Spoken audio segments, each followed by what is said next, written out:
एक हिंदू धर्म की महिला जो लड्डू गोपाल की बहुत बड़ी भक्त थी, वो तीर्थ यात्रा पर जा रही थी।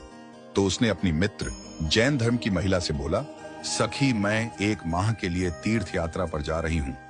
मेरे आराध्य श्री कृष्ण बाल स्वरूप लड्डू गोपाल का ध्यान रखना, उन्हें बिल्कुल एक बालक की तरह स्नेह देना, प्रतिदिन स्नान आदि कराकर सुंदर वस्त्र आभूषण पहनाकर भोग लगाना।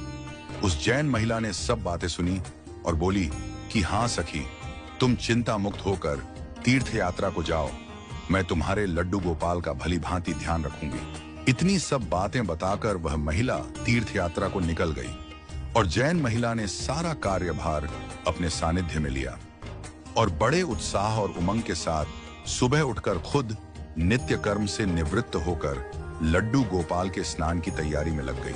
उसके बाद जब वो लड्डू गोपाल को नहलाने लगी तो उस महिला की नजर लड्डू गोपाल के पांव की तरफ पड़ी तो वह दंग रह गई, क्योंकि उनके पैर मुड़े हुए थे। उसे लगा कि उसकी वजह से उनके पांव टेढ़े हो गए हैं।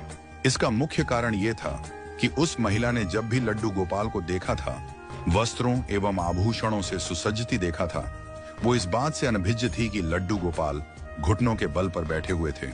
उनका बाल स्वरूप ऐसा ही है। वह बहुत परेशान हो गई और सोचने लगी कि मैं अपनी सखी से क्या कहूंगी। उसने इतने विश्वास के साथ मुझे ये जिम्मेदारी दी थी और मैंने लड्डू गोपाल की देखभाल सही से नहीं की। ये सब सोचकर वह चिंतन में बैठी ही थी कि उसे याद आया कि उसकी सखी ने कहा था कि लड्डू गोपाल सिर्फ एक प्रतिमा नहीं बल्कि जीवित होते हैं।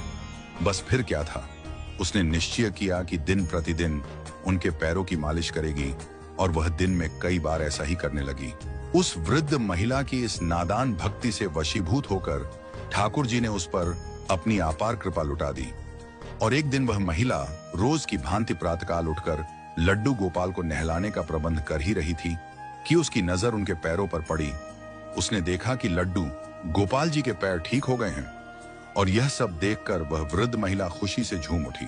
कुछ समय पश्चात जब वह हिंदू धर्म की महिला तीर्थ यात्रा पूर्ण करके वापस आई तो सबसे पहले वो अपने लड्डू गोपाल के दर्शन को लालायित थी और जैसे ही उसने लड्डू गोपाल को देखा तो आश्चर्य में पड़ गई।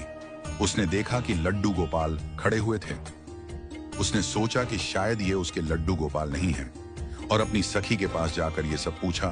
तब उस जैन धर्म की महिला ने सारा किस्सा उसे सुनाया। उसकी बातें सुनकर हिंदू महिला समझ गई कि ये सारा खेल उस मुरलीधर कृष्ण कन्हैया का है और दौड़ी दौड़ी लड्डू गोपाल के पास पहुंची और उनके चरणों में गिरकर बोली, हे मेरे कन्हैया, हे मुरलीधर, आपकी दया की कोई पराकाष्ठा नहीं है।